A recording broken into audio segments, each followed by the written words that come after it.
A wonderful day as far as competition, and we appreciate your patience with the slight delays with the schedule, but it's an important delays as people were quadruple entered, et cetera, et cetera. So what I wanted to explain very quickly is, obviously this is where the speeches will take place. The 6 competitors have opted to speak up on the stage, just to let people know, give them some more freedom. I want to introduce the judging panel, but I also again wanted to thank you all for being here, and especially give an extra round of applause again to those final competitors. So let's first clap for them again.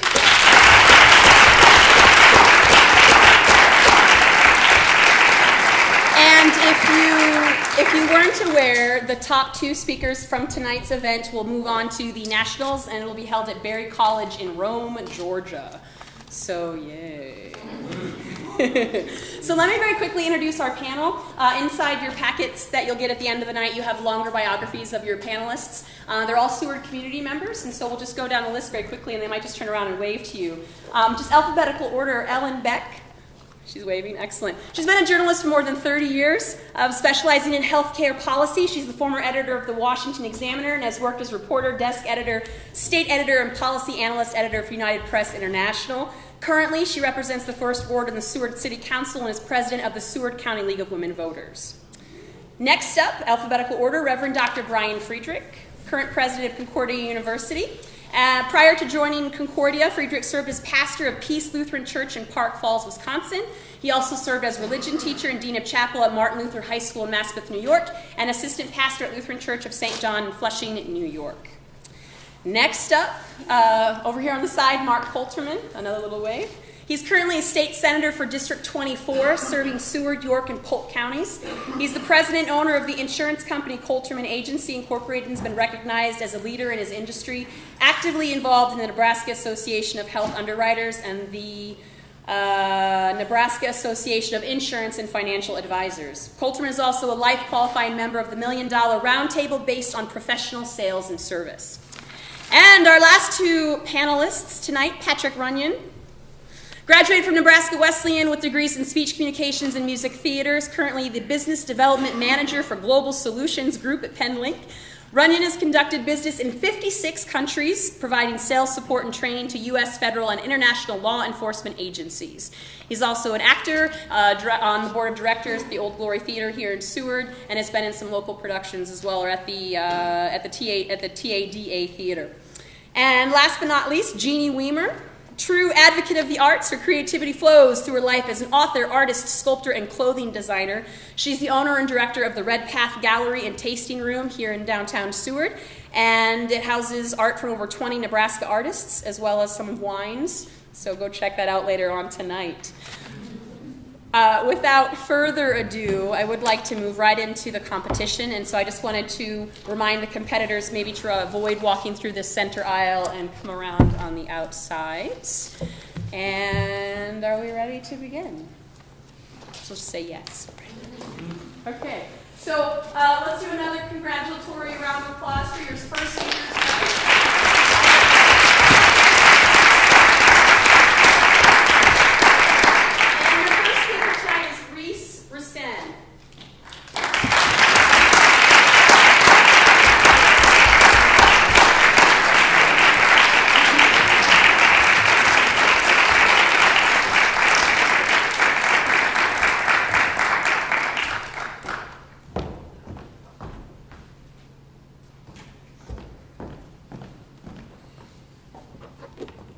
Former Marine Lance Corporal Jeremiah Arbogast attempted suicide after watching his rapist, who was also in the military, walk free without punishment. Arbogast, who now uses a wheelchair because of the suicide attempt, said his death would spare my wife, daughter, and myself the dishonor the rape brought upon us. He told his story last February to the Senate Armed Services Committee, which, as the Daily Beast of February 27, 2014 explains, held a hearing on the relationship between military sexual assault, post-traumatic stress disorder, and suicide. The 3 are intricately and dangerously linked. Arbogast is one of thousands of men in the U.S. military to be sexually assaulted each year by a fellow service member. An estimated 38 men were assaulted every day, according to the Department of Defense's Sexual Assault Prevention and Response Office.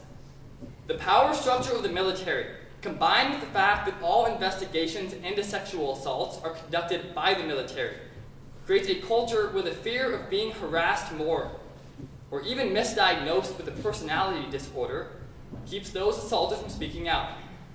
To be clear, the sexual assault of women in the military continues to be a major problem, but the policies created to address such assault continues to focus solely on women. By highlighting these lesser-known facts, we can help create solutions and policies that better protect all service members, regardless of sex. For too long, we have ignored the plight of the rape of males in the U.S. military, so we must examine problems and causes in order to act on solutions. An in-depth analysis of male-on-male rape in the military by GQ on September 10, 2014, reports that sexual assault causes male soldiers to develop PTSD at nearly twice the rate they do from combat. Richard Welch was in the Air Force in the 80s. After he was raped, he didn't report it because his attacker held higher rank. When Welch returned to work, he stabbed himself in the neck in order to be relieved of duty, so he would no longer have to work under the command of his rapist. You can now understand the problems. The rape of males in the military is widespread, and survivors are often not believed. First, the rape of males in the military is a widespread problem. According to several years of data from the Bureau of Justice, compiled in July 2014, the moment a man enlists in the United States Armed Services, his chances of being sexually assaulted increases by a factor of 10. Women, of course, are much more likely to become targets of sexual assault. About 12,000 military women and 14,000 military men are sexually assaulted each year, according to the National Sexual Violence Resource Center in July 2013. This statistic demonstrates that both sexes are being subjected to such violence at nearly equal levels. It's just that, up to this point, men have been largely excluded from the conversation. Second, when men do report assaults, they're often not believed and justice is rarely served. A 2012 Yale Law School paper about military sexual trauma, or MST as it calls it, states, the military has a systemic personality disorder discharge problem. The theory is that the military is overdiagnosing men who've been raped or sexually assaulted with personality disorders in order to sweep the assault under the rug under a different title. And Yale backs its claim with numbers. Between 2001 and 2011, about 31,000 service persons were involuntarily discharged with personality disorders. The paper states many of these cases were likely meant to rid the ranks of MST survivors. Conveniently, the Department of Veterans Affairs considers personality disorders to be pre-existing conditions, so it won't cover the cost of treatment for PTSD actually caused by sexual assault following a discharge. Furthermore, justice in these cases is rarely served. The conviction rate for male MST cases that go to trial is 7%. When nothing is being done to prosecute the rapists, survivors remain silenced. Jeremy Robinson was in the Army in the 70s. After his assault, he was admitted to a psychiatric ward where he underwent shock therapy treatments against his will and was diagnosed with schizophrenia. He bore that label for over 40 years before the VA finally admitted he was misdiagnosed. The causes of men getting raped in the military stem from a culture that promotes hypermasculinity and a chain of command that encourages silence. First, military culture promotes hypermasculinity. The previously cited GQ article states that the military is based on a balance of aggression and obedience. The potential for sexual violence exists whenever there is too much of either. James Asbrand, a psychologist for the Salt Lake City's VA PTSD clinical team, stated that one of the myths is that the perpetrators identify as gay, which is by and large not the case. It's not about the sex. It's about power and control. Dana Chipman, a former judge advocate general for the Army, said that it's the way we socialize soldiers that's to blame. We cut your hair, we give you the same clothes, and we tell you have no more rights. You have no more individual privacy. We're going to take you down to your bare essence and then rebuild you in our image. Soldiers are molded in this mentality of masculinity, and so unsurprisingly, an estimated 81% of male MST survivors never even reports being assaulted, according to the previously cited National Sexual Violence Resource Center. This rampant underreporting is both a product and basis of the second cause, a chain of command that encourages silence. The U.S. military is a warrior culture, GQ explains. It values stoicism and encourages men to keep their troubles to themselves and stigmatizes them when they choose not to. The military courts are still based on a callous chain of command, which can sometimes compel a survivor to work alongside a higher-ranking offender. Few men ultimately tell anyone, and those who do can wait decades. At the Bill Young VA Medical Center in Florida, the country's first and only residential facility for men suffering from MST, the average age of a patient at admission is over 50 years old. Veterans of wars long past. Neil Alexander, who was assaulted 7 times before finally being discharged, said, "I can't blame the whole military for what one person did. I like the structure, and I would go back in a heartbeat, even after everything that happened." I would love to. The military can be a source of honor and discipline for its members, but this will only be the case if their enemy isn't in the bed next to them. So finally, we must understand solutions to this issue on rhetorical, legal, and personal levels. On a rhetorical level, the military must redefine the way it discusses and deals with rape. Framing sexual assault as a crime that any person can commit against any other person will create a shift in military culture. When the idea that a man can also be raped is openly discussed, survivors may feel less isolated and more willing to report these attacks. Part of the solution comes down to the Department of Veterans Affairs, and changing this organization is no easy task, but there are small things that it can do. Unfortunately for male survivors, many of the VA's facilities focus largely on women, and in fact, the statute that establishes such programs makes mention only of female survivors. In the VA's programming and literature, the terms must remain gender neutral. On a legal level, a change needs to be made in who investigates and prosecutes sexual crimes in the military. A third party, not part of the chain of command, is the only way to ensure that fair justice is served. Last March, Senator Kirsten Gillibrand of New York sought to pass the Military Justice Improvement Act, which would strip commanders of the ability to decide whether or not to prosecute sexual crimes. The MJIA would have instead delegated that power to an independent prosecutor. It won a narrow majority in the Senate, but failed to meet the necessary votes to beat a promised filibuster. Such a law is necessary and must be passed so that those with specialized training are the ones doing the investigating. Finally, on a personal level, we need to support organizations that work to end sexual assault for both sexes in the military. Visit the Protect Our Defenders website, which is a nonprofit organization whose mission statement is to support the brave men and women who've been raped or sexually assaulted by a fellow service member. Their goals are to educate the public, expose dysfunction in military tribunals, and work with lawmakers to create laws and services that better protect our troops. By visiting their website, you can donate money or send letters to countless members of Congress and the Senate.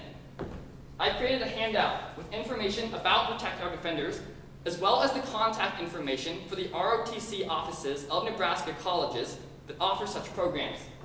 See me after the round if you would like one, so that you can learn how to donate, as well as make inquiries at your school about the level of training that military students are required to go through to prevent sexual assault. By aiding such organizations, we can help protect those who work every day to protect us. Jeremiah Arbogast braved sharing his horrific story in front of an entire Senate committee, all to help current and future military members. Today, we examine the problems, causes, and solutions to the rape of males in the U.S. military. Sexual assault is not an occupational hazard, Arbogast said. I decided to join the U.S. Marines to help serve my country as an honorable man. It's time that we take steps to help honorably serve our troops.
second speaker this evening, Dan Cutter.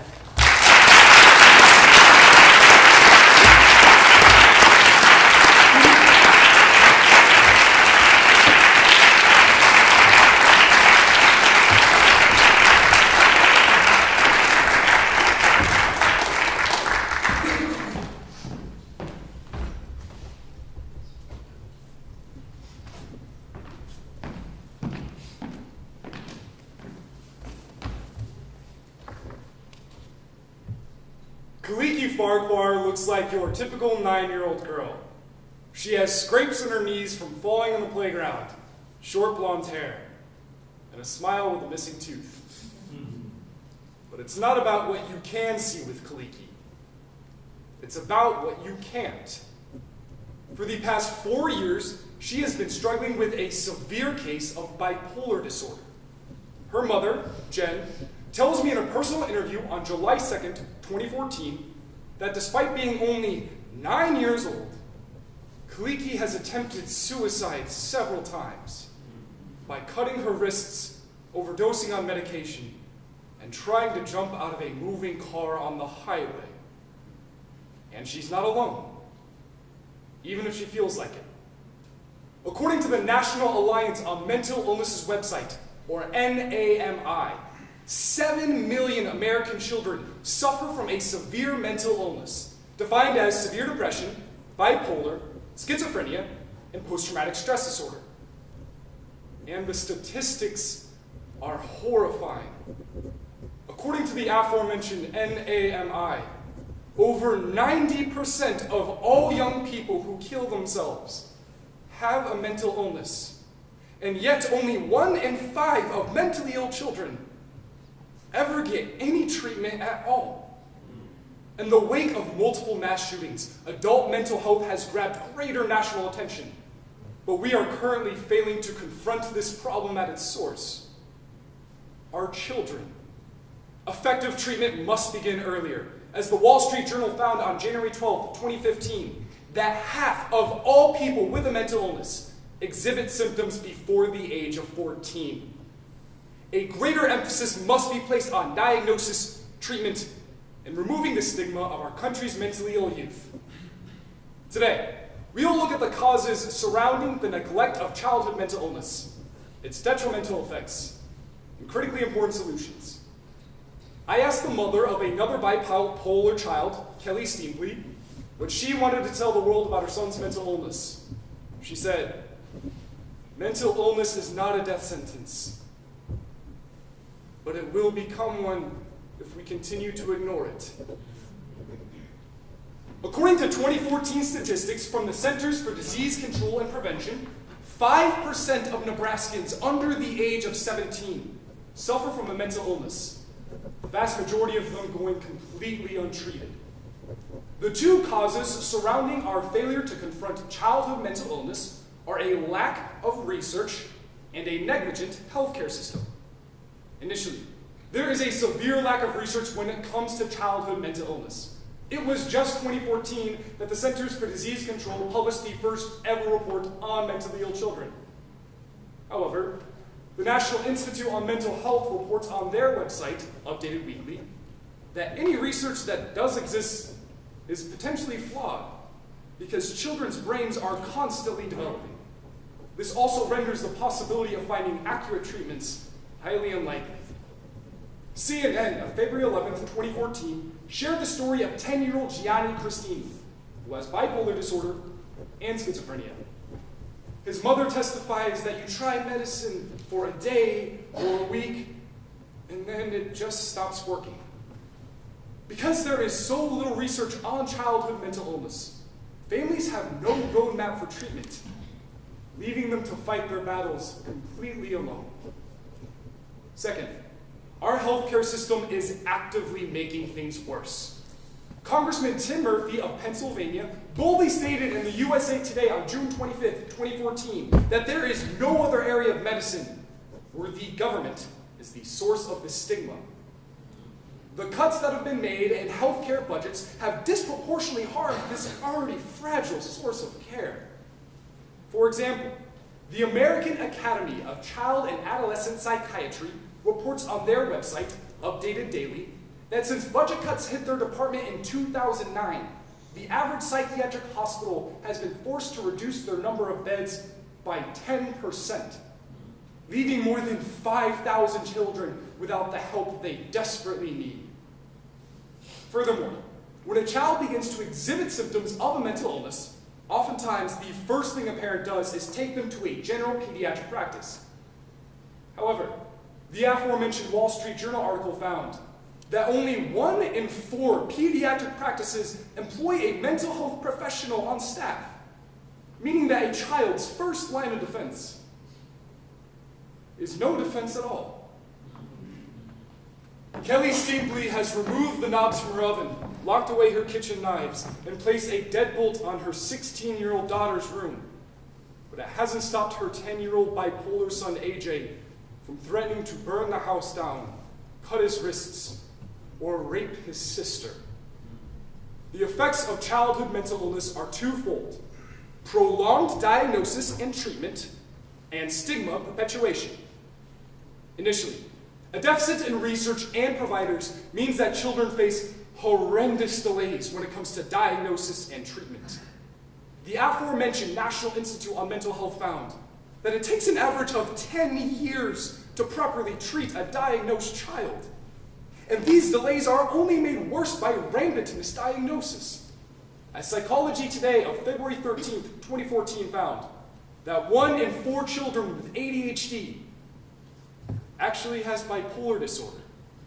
And the Mayo Clinic's webpage on childhood schizophrenia, last updated February 2014, explains that it takes 6 months of observation to declare a child schizophrenic. So doctors frequently underdiagnose children to satisfy families who are looking for any answer.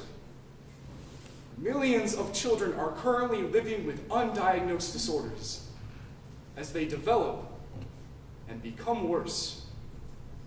Second, the unrelenting stigma surrounding mental illness is only worse for kids. Liza Long summed it up best in her December 10th, 2013 TED Talk. When someone has a heart attack, you call an ambulance. When a child has a mental breakdown, you call the police. Kelly Steepley used to call 911 when her son AJ would become violent, but after frequently being told to control your kid or just let him be a boy, she's given up on asking for help from the police.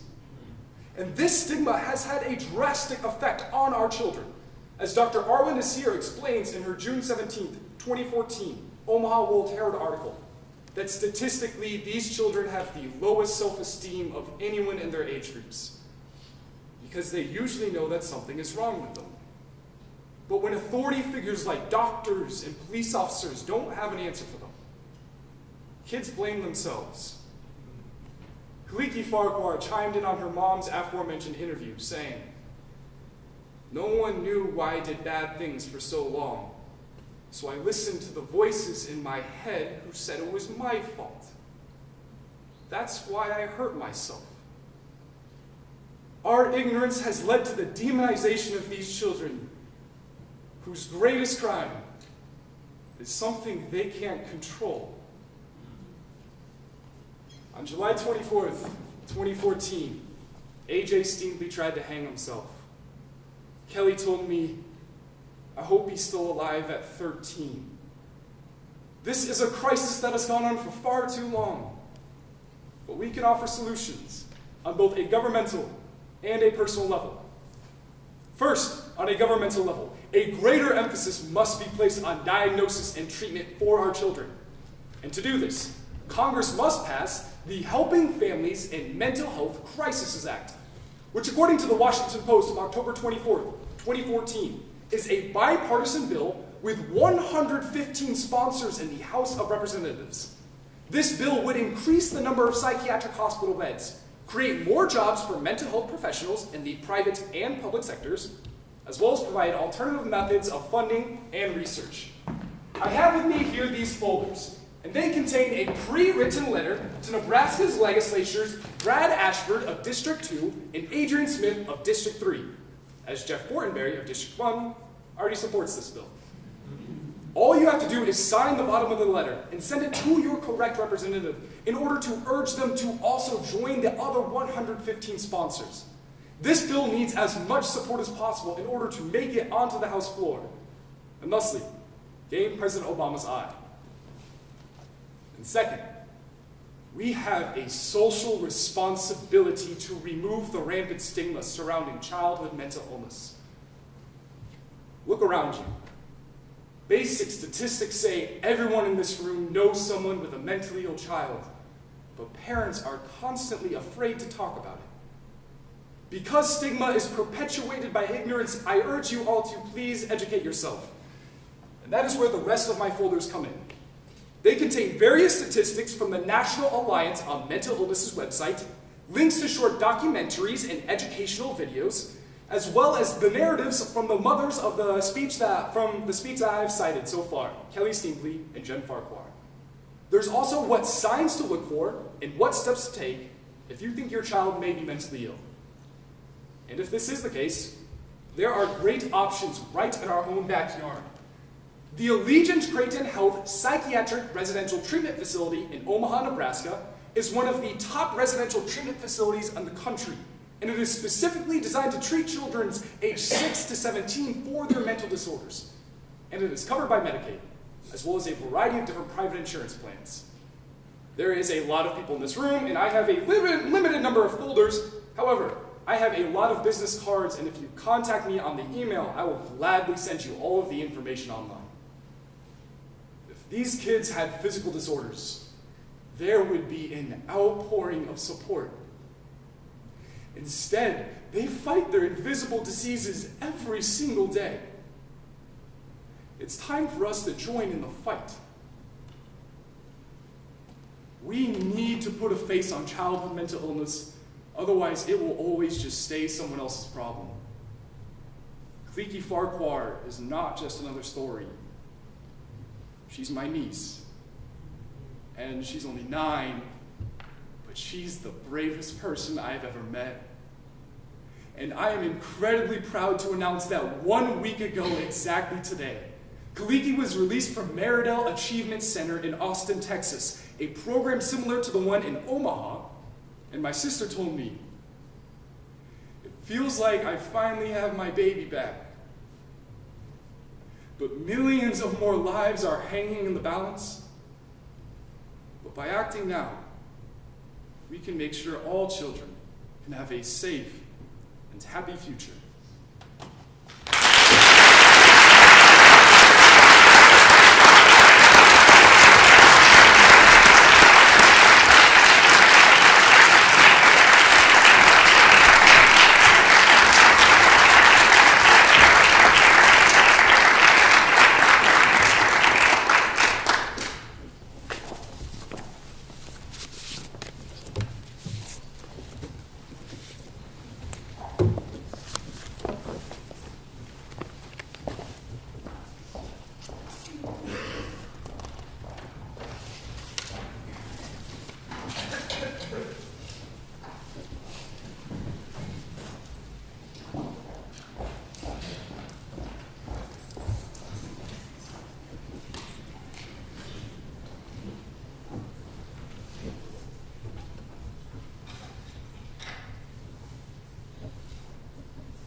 Shaniqua Epps should be the perfect college candidate. Top of her high school class, 3.8 GPA, internships. The entire package. This is all the more impressive because Epps lives in subsidized housing in South Philadelphia, and she and her disabled mother are dependent on her mother's Social Security. Hoping to be the first person in her family to go to college, she applied and got accepted to top schools across Pennsylvania. But she still had one big problem. After receiving scholarships and maximizing available loans, Epps was still $4,000 short of attending her dream school. This is all the more concerning because, as the September 11, 2013 Chronicle of Higher Education says, her university gave better financial aid packages to wealthy students rather than provide her with the resources she needed to attend. Epps fell victim to what the February 26, 2014 Pacific Standard calls financial aid leveraging. Financial aid leveraging is a system which colleges and universities give better financial aid packages to wealthy students, using money intended for their poor to boost their enrollment numbers and attract future donation. This process attracts students to help the school's bottom line, but it comes at a cost. People like Epps. As financial aid expert Mark Kantowitz said in a September 29, 2014 personal interview, financial aid leveraging takes money that used to be used for higher education for needy students and gives it to students who can afford to pay for college. Financial aid leveraging is economic discrimination and must be stopped. In order to return our nation's financial aid system back to its intended purpose, aiding those with genuine financial need, we will discuss the problems, causes, and solutions. Because, as the September 2014 Boston Magazine says, for every 10 leveraged scholarships schools give, 4 need-based scholarships disappear. I'm not saying colleges and universities shouldn't give out money to talented students, but financial aid leveraging takes a pool of money intended for low-income students and uses it as a recruiting tool for students who can afford to attend college. In order to understand how schools discriminate, we must explore these two problems. Poor students miss out on financial aid, and this system deepens social divides. First, poor students miss out on financial aid. As the March 7, 2014 Pacific Standard explains, it's simple math that causes the disparity. If yearly tuition is $25,000, rather than spend $20,000 on one especially needy student, bringing in only $5,000 in revenue, there is economic pressure to use that money on 4 less needy students. Those 4 students then bring in $80,000 in revenue a year, turning that financial aid to a sound investment. Even Nebraska's flagship university engages in this process. As the October 14, 2014 Daily Nebraskan explains, need-based financial aid at the University of Nebraska-Lincoln has stagnated during the last 2 academic years, despite increasing enrollment. Craig Munier, the former director of scholarships and financial aid, said his office has one goal: to give enough money to encourage students to attend, but also maintain an incentive for students to look off campus for scholarships. Middle and upper class students have options here: money from affluent hometowns and high school scholarships. But for lower income students, it can be difficult to make ends meet. Anthony Carnevale, director of the Georgetown University Center on Education in the Workforce, told the aforementioned Pacific Standard, "The whole system is constantly moving up and up, trying to get better and better students and ones that can pay. It all looks great for the press release. You're systematically leaving students behind." Second, this system deepens social divides. According to a 2013 report by the New America Foundation, while federal programs like Pell Grants are supposed to help low-income students pay for school, your average recipient is still forced to come up with upwards to $15,000 in net tuition payments to help pay for school. Because of financial aid, it means that money of need-based financial aid never comes. As the March 7, 2014 San Jose Mercury News writes, while most middle and upper class students who intend to go to college go, anywhere between 10 to 40% of low-income students don't complete the process, thanks to the cost and the inherent stresses of poverty. This is all the more concerning because the income gap has widened by about a third in 3 decades, and a degree is one of the only ways to cross it. The New York Times' David Leinhardt explains on May 26, 2014, Americans with degrees make 98% more per hour than those without. Despite all of the rhetoric surrounding equal opportunity, colleges and universities are engaging in processes that prevent lower-income students from entering the middle class. Despite rising inequality, colleges are still moving to boost their bottom line. William Jessup University, a Christian liberal arts school in Rockland, California, is looking for a new director of financial aid. The job application, posted online in July, asked the director to assess, maintain, and present the findings of the financial aid leveraging model. In order to examine this corrupt system, we must understand its 2 causes. The Department of Education lacks enforcement power, and colleges' aid processes aren't transparent. First, the Department of Education lacks enforcement power. Once colleges get their money for their need-based financial aid, it's entirely up to them about how it's used. Then, colleges and universities turn to powerful legal firms to make the most bang for their buck. As the April 18, 2014 Forbes magazine writes, legal firms like Noel Levitz encourage colleges to use the money to lure richer kids, who may pay the rest of the inflated tuition price in full, coming at the cost of students who truly need the money. And unfortunately, there is no process to prevent this abuse. Tori Herring-Smith, president of William and Jefferson Colleges in Western Pennsylvania, put it best.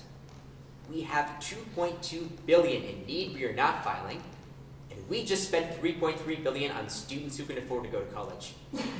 That statistic should make us all stand up, take notice, and be ashamed. Second, colleges' aid processes aren't transparent. Ask colleges how they dole out aid and you'll get vague answers and a goodbye. As Frank Lamonte, director of the Student Press Law Center, said in a personal interview on July 24, 2014, colleges will often cite FERPA restrictions as a reason for withholding information, even though most colleges are legally bound to release all non-personnel related information. And as Kantrowitz himself said, these metrics that colleges use to dole out financial aid are their most closely held trade secrets. StudentAid.gov's website says the only way to report questionable activity is by contacting the Education Department's Inspector General. Given the complicated nature of financial aid, this attempt at transparency is laughable. Without any transparency or public oversight, colleges will continue to boost their bottom line with little public outcry. For most colleges and universities, this system of financial aid leveraging means they are betraying their most basic mission, creating a more educated populace. For public institutions, it means they are betraying the trust of the people they exist to serve. Today, we've addressed the problems and causes to systemic discrimination affecting access to higher education. And now, we can explore solutions, and those lie on governmental and personal levels. First, on the governmental level, the Education Department must require every college and university to explain how they give out federal financial aid, whether it be for need or merit. Students deserve to know why they get certain kinds of aid, and prospective students deserve to know which colleges will help them based on their need. Thankfully, on January 24, 2014, Education Secretary Arne Duncan released a sample award letter which better explains to students why they get certain kinds of aid. The White House and Congress should force every college and university to use this letter, so students finally know what kind of aid they're getting. And for schools that fail to do so, the Education Department should remove funding, just like they threatened to do for Title IX violations. Then, students can make better choices, and our need-based financial aid is used for what it was intended for, the needy. Second, on our campuses, we as students and teachers must collectively demand answers to federal need-based student aid. Tell your campus financial aid office that if they don't release their information, you will. One way of doing that is by filing a Freedom of Information Act request form, or FOIA, demanding access to the financial aid metrics and metadata. I filed a FOIA for UNL last semester, and despite financial aid leveraging taking money and giving it to upper and middle class students, thanks to major donors like Susan Buffett, lower income students still have access to education in Nebraska. This year's freshman class broke records in terms of diversity, both along economic and racial lines. Therefore, UNL shows that it is possible to grow enrollment without depending on financial aid leveraging. With your FOIAs in hand, work with student and local media outlets to get the story out there. Bad press is one surefire way to get colleges to change. Through our collective pressure, it forced colleges to do what's right. And finally, as extreme as it sounds, take out less federal student aid. If you're a student that can attend college without using financial aid, do so. While for most of us, that few extra $100 is useful, for a lower income student, it can be the difference between going to college or not. I've been lucky enough to not depend on need-based financial student aid in order to attend college, and I am incredibly thankful for that.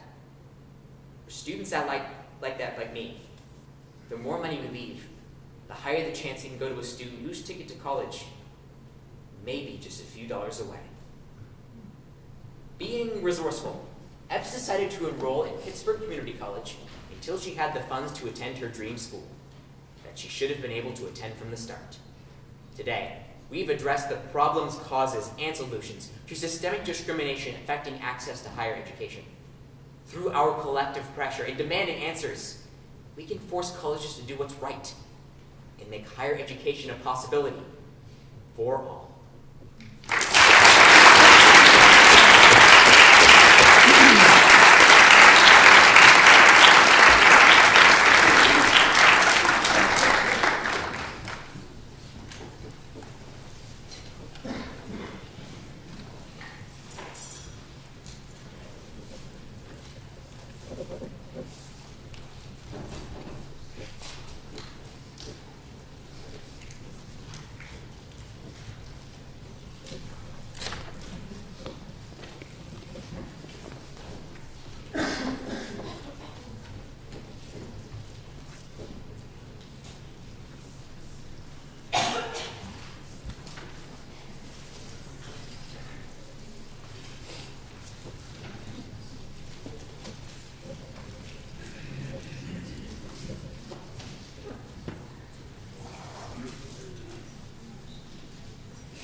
Speaker, please welcome Melissa Boats.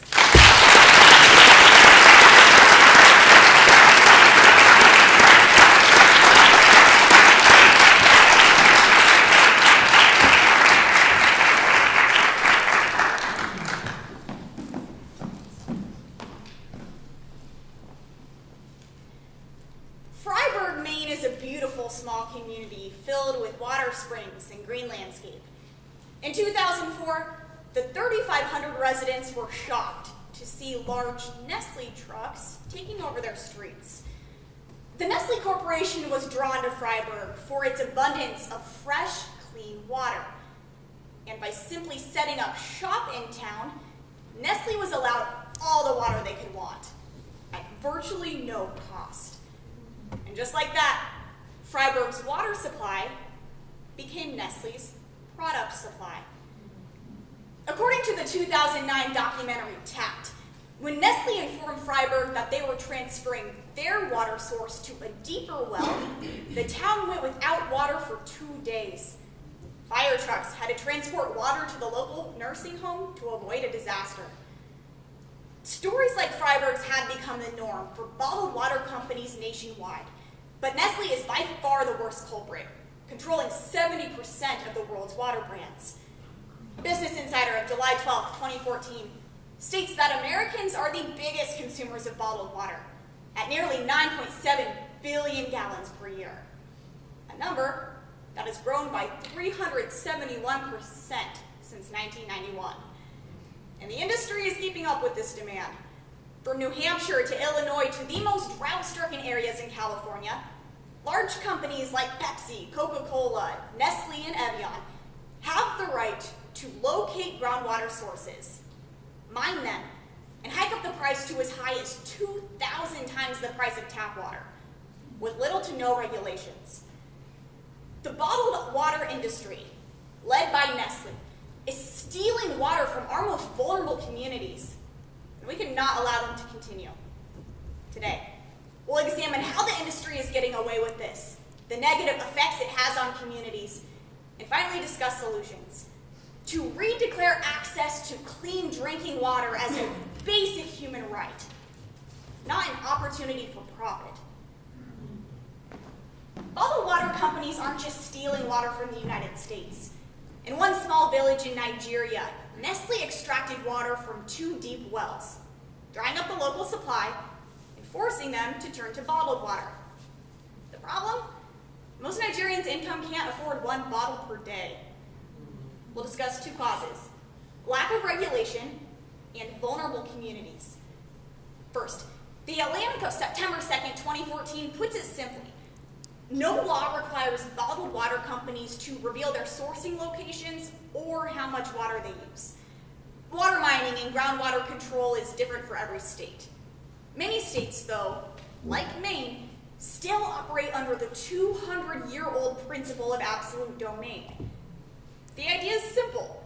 Whoever has the largest pump has access to the groundwater, hence Nestle's dominance in Freiburg. CBS Sacramento of October 16, 2014, states that Nestle is allowed to bottle and sell 80 million gallons of groundwater from local aquifers per year. But even more alarming, for each gallon of water they pump, they are paying less than 0.2 cents.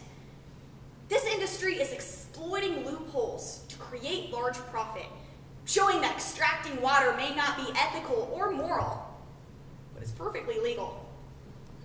Next, companies seek out prevalent areas of groundwater, move in, and claim ownership by getting local governments on their side, often through economic promises to vulnerable communities. Take, for example, the water brand Arrowhead, a product of Nestle. Al Jazeera of July 22nd, 2014 states that all of Arrowhead's water comes from the Morongo Indian Reservation in California. But because Morongo is a sovereign nation, the area is exempt from oversight. Nestle promised a modest 300 jobs to this reservation to extract, so their tribal leader complied. They struck a small deal with this reservation for big profits, and a dangerous precedent is being set. A public utility is becoming corporate property. As one elderly resident of Freiburg put it, "I hate to see the water being taken the way it is. The water belongs to the people, and the town gets nothing." Nestle chose one small area in Pakistan as the trial market for their well-known brand, Pure Life. Not long after, water from local fountains was reported as brown sludge, so Nestle proudly introduced their brand as an alternative. The upper class was ecstatic. We'll discuss 2 effects: drought and privatization. First, when the bottled water industry began began to boom in the 1980s, plants started appearing across the US. 30 years later, those same plants just so happen to be located in some of the most drought-stricken areas. The LA Times of November 20th, 2014 states that 80% of California is currently in extreme drought, and groundwater accounts for 60% of their water supply. In September, California Governor Jerry Brown signed legislation to control how much water farmers can pump from aquifers. However, similar legislation has not even been considered for bottled water. In a state that is becoming drier and drier, these companies continue to pump, ignoring environmental concerns. But the biggest reason the aforementioned Al Jazeera states these companies continue to pump is simple. Our demand for it is still growing. Next, Nestle has continued to expand its global efforts. When they privatized the only source of clean water in an area, underprivileged residents have no choice than to drink contaminated water. Disgustingly, the Center for Global Research report of April 20th, 2014 states that children are particularly vulnerable to unsanitary water, evidenced by the fact that 1.5 million children under the age of 5 died from cholera and typhoid last year as a result of privatization. Frighteningly, these sneaky privatization tactics used by Nestle are increasing in our own backyards, with plans to target several more areas, only amplifying the impacts already seen in Denver, Freiburg, Sacramento, and Mecosta. The July 27, 2014 Guardian states that investors are even calling water the new oil, because soon, if you can't pay for it, then you can't have it. And living with tap water isn't easy, as thousands of Detroit citizens are well aware. Rochelle McCaskill, a Detroit resident, told National Geographic of August 22nd, 2014, when she went to turn on her tap water to find nothing, I immediately started crying. I was so frightened. This September, the citizens of Freiburg lost yet another legal battle with Nestle, tightening their grasp on the water rights. As one resident put it, if we allow them to define who controls the water now, down the road we will have a much tougher fight on our hands. As a society, it is so easy for us to ignore environmental concerns. But imagine waking up and not being able to turn on your faucet, take a shower, or even have access to a running toilet. If we keep feeding into corporate greed in our lifetimes, tap water will no longer exist. So let's discuss some vital solutions. First, the obvious solution to the problem is to stop drinking bottled water altogether. But decreasing societal demand cannot happen overnight. So boycotting Nestle waters can be the first step.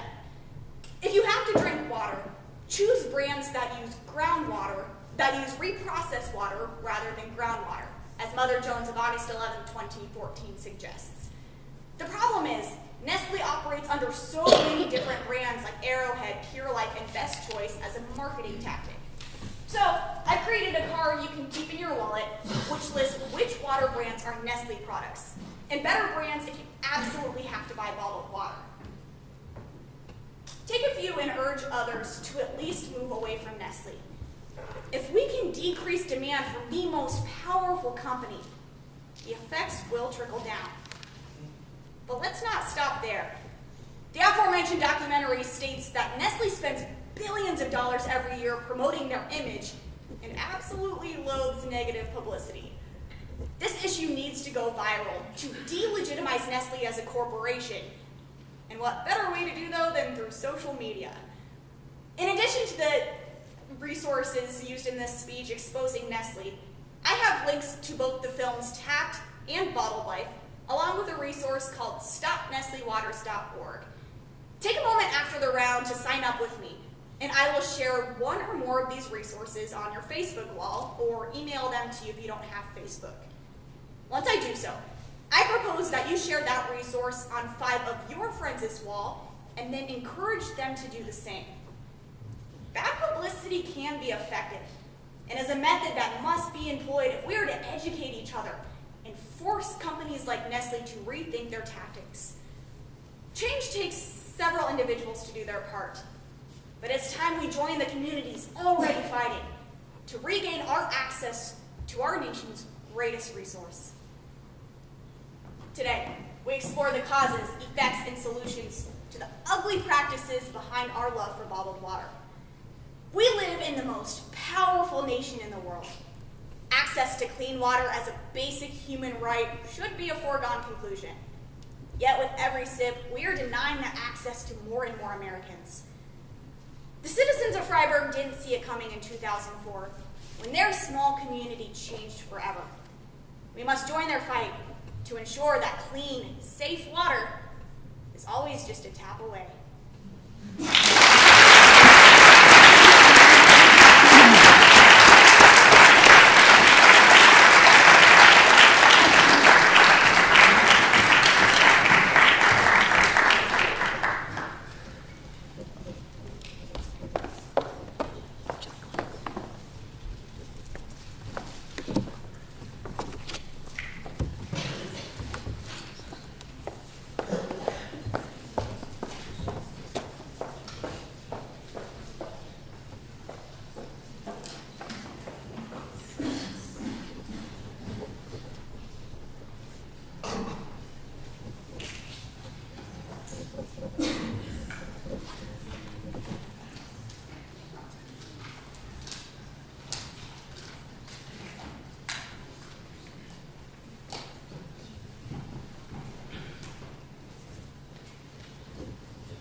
Fifth speaker tonight, please welcome Doug Morris.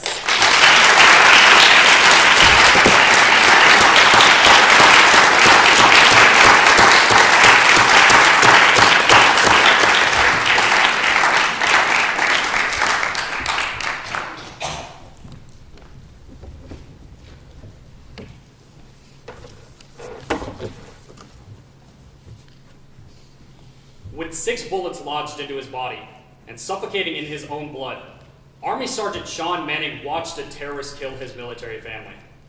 Completely incapacitated, Manning lied there helpless, just waiting for it to end. But it didn't end. It happened again. Manning was shot in 2009 while stationed at the Fort Hood military base. A tragedy that repeated itself when a different gunman opened fire at the exact same base in 2014. But despite the fact that the violence left 46 people seriously